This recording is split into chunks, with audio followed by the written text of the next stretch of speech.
मोदी सरकार मुर्दाबाद,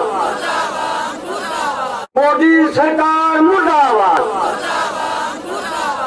साथियों नमस्कार, लाल गदर में आपका स्वागत है। हमारे बीच में किसानों के लीडर लुधियाना से जनरल सेक्रेटरी हैं। हम उनसे बात करेंगे कि वो आने वाले दिनों में किसानों का जो लड़ाई है उस क्या रुख लेगी, क्या रणनीति होगी, उसके ऊपर हम चर्चा करेंगे। मेरा नाम सुधाकर सिंह कुलानी, जिला जनरल सेक्रेटरी भारतीय किसान यूनियन एकता लुधियाना है। साथी, मेरा सवाल है कि 4 तारीख को वार्ता करने के लिए फिर से बुला रहे हैं, क्या लगता है कि सरकार पीछे हटेगी? फिर से पीछे हटने वाली जो बात है, तो पहली बात तो यही है कि पहले वो किसानों के साथ कोई बात करना नहीं था चाहता, लेकिन जो किसान का ज़्यादा कट हो गया, ज़्यादा संघर्ष तेज हो गया है, उसके लिए वो बात करने के लिए मजबूर हुए हैं। और जो पिछली मीटिंग था उस पर जो बात हुआ है कि हम 2 बिल वापस ले लेते हैं, इसकी बात कर लेते हैं, पराली वाला मसले की है, बिजली बिल वाला है, वो भी ऐसी बातें ही हैं। कानून तो वैसे ही बना रखा है उसने भी शोध वाला ही बात है।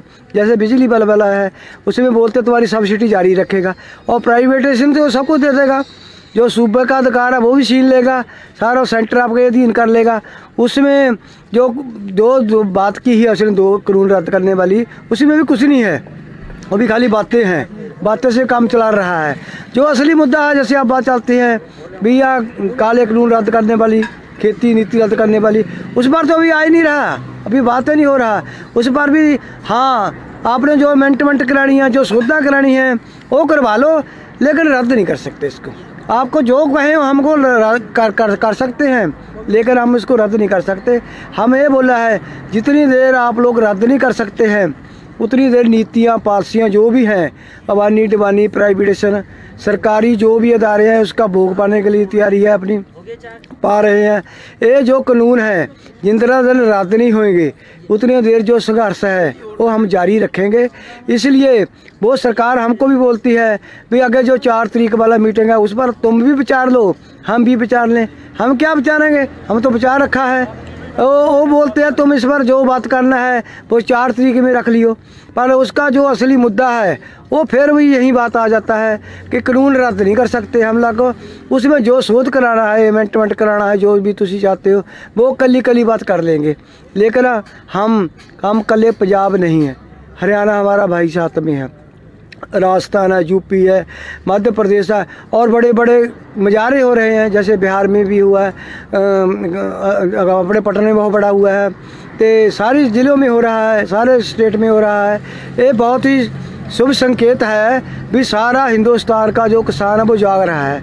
इसलिए मजबूर न होकर जो बिल है ये बिल इसको रद्द करने पड़ेंगे, टाइम लग सकता है। इसलिए जी हमको एक बोले भी 4 तारीख वाला हो जाएगा, नहीं होएगा इस पर, ये हमको पक्का पता है। लगता है भी ये जो बात भी करने जा रहा है, इतना बड़ा हमारा प्रेशर आया है सारे किसानों का, कल्ले किसानों का नहीं है, इसमें सारे भी, चाहे मजदूर है, चाहे साढ़े बीबी भैड़ा है, चाहे कोई छोटा दुकानदार है, छोटा इंडस्ट्री है, छोटा व्यापारी है, चाहे कोई ट्रेड यूनियन वाले हैं, जो भी हैं सभी इसमें आ रहे हैं। ये दबा सदका देख रहा है, उसने तभी तो बोला था भी 1 महीने में आएंगे, थक जाएंगे और वापस चले जाएंगे। पर हमारा ये इरादा है भी यह जो लड़ाई है ज़मीन बचाने की है, नीतियाँ पॉलिसियाँ वापस कराने की है। जब नीतियाँ पॉलिसियाँ वापस कराने की बात आता है तो नीतियाँ पॉलिसियाँ बनाने के लिए 30 साल लग गया इसको। 1990 की नीति पॉलिसी लागू हुआ है, अभी 30 साल जब उसको हो गया तो हम ये कहें भी 3 महीने में हम वापस करा देंगे, इतनी जल्दी नहीं होगा। एक बात कही कि ये बीते 30 साल से प्लानिंग है, तो कहीं ना कहीं जो सवाल उठा रहे हैं कि बीजेपी का नीति है, बीजेपी का नहीं, तो कहीं ना लगता है ये देश के सिर्फ बीजेपी का नीति नहीं है, देश के और बड़े बड़े कॉर्पोरेट घरानों का नीति है। ये जो नीति लेके आए हैं वैसे तो है जो वर्ल्ड ट्रेड ऑर्गेनाइजेशन है, जिन्हों पर WTO कहते हैं, विश्व व्यापार संस्था है, वो जो बड़े 8 देश हैं उन्होंने अपनी आर्थिक संकट अपने जो देश है दूसरे देश हैं उस पर अपना निजी कारपोरेशन अपनी अदारे बना ली, जैसे अबानी डिबानी होगी या बढ़िया कंपनियाँ होगी देसी विदेशी बढ़िया, उसको लाने के लिए रणनीति तैयार की।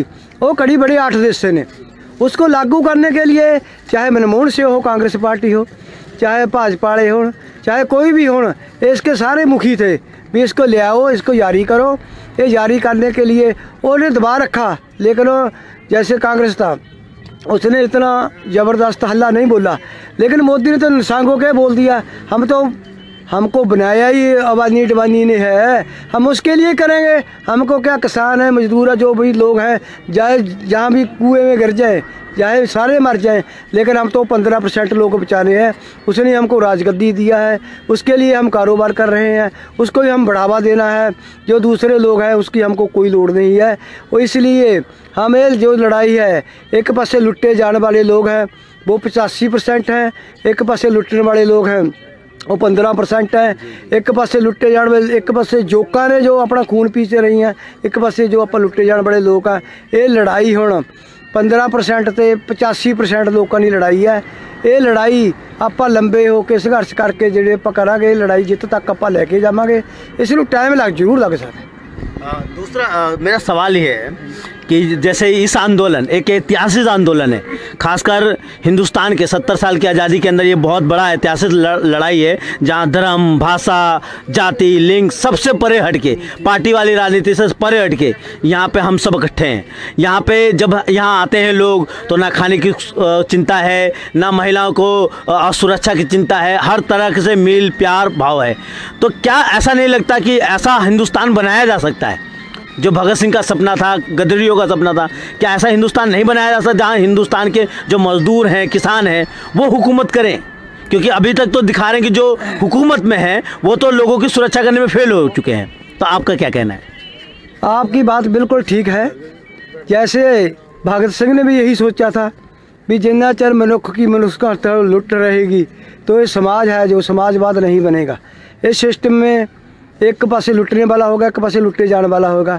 जैसे हुण सारे धर्म, सारी जात, सारे लोग अपनी जात पात भुला के, जो सरकार पहले लूटती है आपस में फुट पा कर, कहीं जात का मसला, कहीं धर्म का बखेड़ा कर दिया, कभी और कर दिया, हमको बखेड़ देते थे। अब हम उससे ऊपर उठकर जो हमको भी समझ लग गया है भाई हमारे दुश्मन कौन है, हमारे मित्र कौन है, कौन हमारे साथ खड़ता है, कौन हमारे साथ नहीं खड़ता है।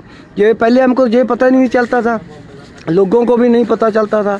अब लोगों को ये पता चल गया है कि जैसे हम सारे पानी का मसला था, पंजाब और हरियाणा का मसला था, वो हम छोड़ दिया। जो हमारे पास ज़मीन नहीं रहेगा तो पानी कहाँ से, पानी का इसको लगाएंगे। ऐसे जो हम लोग समझ जाते हैं सारे देश के लोग, हमारी पुगत का मामला है, पुगत का भी हम अपना राज स्थापित करें। उसके लिए हम जो सब बड़ा यूनाइटेड हो जाएंगे, सारे हमारे गाँव में कमेटी बन जाएगी, वहाँ हमारी पुगत होगी। सरकार है, पंजाब में चल रहा है किसानों का राज, कि कारपोरेट घराने हैं, अबानी डबानी और भी हैं, सैलो है, माल है, टोल प्लाजे हैं, 2 महीने को बंद हुए हैं, नहीं चलता है। किसकी चलती है? किसानों की भुगती है।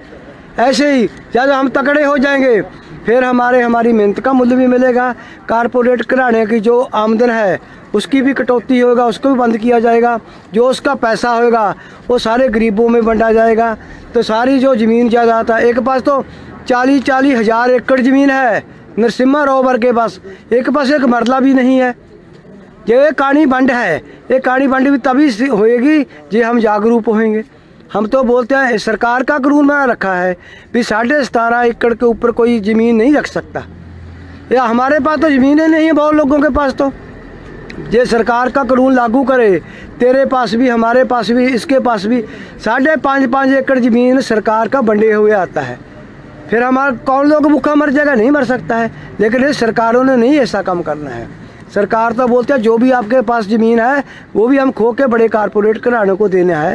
ये लड़ाई इसलिए है, पर जैसे जैसे हम लोग अपना संघर्ष तेज़ करेंगे, अपनी एकता मजबूत करेंगे और जो नीतियाँ पालिसियाँ उसके खिलाफ खड़े जाएंगे, हमारी लुट खसुट भी खत्म होएगी, हमको रोज़गार भी मिलेगा। हम सरकार को जोर लगाएंगे भी जो हमारे पहले प्राइवेट अदारे, सरकारी अदारे से वो चालू करो। जैसे हमारी खंड मिल है वो बंद कर रहे हैं, उसको चालू करो। बिजली बोर्ड है उसको सरकारी करो, उसमें भर्ती और करो, रोज़गार दो, सबको पैसा है।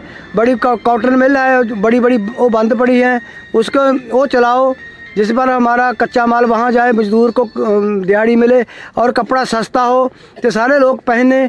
जब ऐसा हम काम करेंगे तब जब हमारी किसानों की, मजदूरों की, मुलाजिमों की पुख्ता होगी, जब हमारा एकता मजबूत होएगा, जब हमारा एकता मजबूत होएगा तो सरकार ये नीतियाँ पॉलिसियाँ बदलेगी, उतनी देर नहीं बदली जाएंगी। मेरा सवाल ये एक और है, जो अभी हमारा आंदोलन, खास करके ये आंदोलन दिखा रहा है कि करोड़ों लोग सड़कों पे हैं इस कड़ाके की ठंड में, और इससे ज़्यादा करोड़ों लोग गांव में हैं जो हमारा समर्थन कर रहे हैं, उससे करोड़ों लोग जो हैं शहरों में हैं जो हमारा समर्थन कर रहे हैं। इतने लोग समर्थन कर रहे हैं और देश का प्रधान सेवक, जो अपने आप को प्रधान सेवक कहते हैं, वो लोगों की नहीं सुन रहे हैं इस समय। तो कहीं ना कहीं ऐसा नहीं लगता ये लोकतंत्र बचा नहीं है? लोकतंत्र तो कहाँ है? हमारे पंजाब में 4% वोट पड़ी और 96% पर लोग को राज करते हैं, फिर कहाँ रहेगी डेमोक्रेसी? पहले दूसरी बात, जहाँ कई बार हमारे पंजाब में 10 साल राष्ट्रपति राज लागू रहा, वहाँ कहाँ डेमोक्रेसी था? डेमोक्रेसी था मनमोहन सिंह हो, तुमने वोट पाया, जहाँ हमने वोट पाया, किसी ने वोट पाया? सिर्फ ऐसे ले आके बैठा दिया ऊपर। आज जेतली था हमारे पंजाब में, हारा हुआ है, उसको खजाना मंत्री बना दिया। कहाँ डेमोक्रेसी है? कोई डेमोक्रेसी नहीं है, ये तो नाम का डेमोक्रेसी है। ये तो ऐसे बना रखा है भी ये सबसे बड़ा लोकतंत्र है इंडिया, लेकिन जो काम भी करना है वो ना हमारे कहने से होता है। आज़ादी है, बोलने की आज़ादी है, ये तो तुम लोग बोलते हो। ऐसे तुमको कल को केस पा देंगे। तुम कहाँ को बैठे थे, किसान की काहे के बात सुन रहे थे, तुम्हारे पास केस कर देंगे। बुद्धिजीवियों पर, लेखकों पर, कलाकारों पर, रंगकर्मियों पर कितने लोग जो अंदर जेल में डाल दिए हैं। ऐसे जो कोई डेमोक्रेसी नहीं है। अगर डेमोक्रेसी के खिलाफ आप लोग बोलते हैं, यही हम लोग बोलते हैं भाई हमारा जो हमारी रोजगार है काहे का खो रहे हैं। अगर तुमको बोलने नहीं देना, वो कहने जमहूरियत है, तुम डेमोक्रेसी है, तुम बोल सकते हो, तुमको बोलने का अधिकार है, तुम धरना भी दे सकते हो, मुजाहरा भी कर सकते हो। हमको काहे को रोका है? मेरा जहाँ हमको रोक लिया है, फिर कहाँ डेमोक्रेसी रहेगी? इतने लाखों लोग बैठे हो सड़कों पर, उसको पता नहीं चलता है। डेमोक्रेसी वाले जो बैठे हैं उसको पता नहीं चलता है भी जो लाखों लोग हैं वो कानून को नहीं मानते हैं।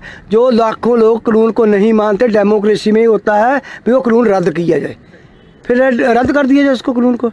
फिर हमें कोई डेमोक्रेसी नहीं है, यही असल में फासीवाद है, डिक्टेटर है, हिटलर वाली नीति वाले लागू कर रहे हैं भी कुछ के लोगों के लिए, कुछ के कंपनी के लिए।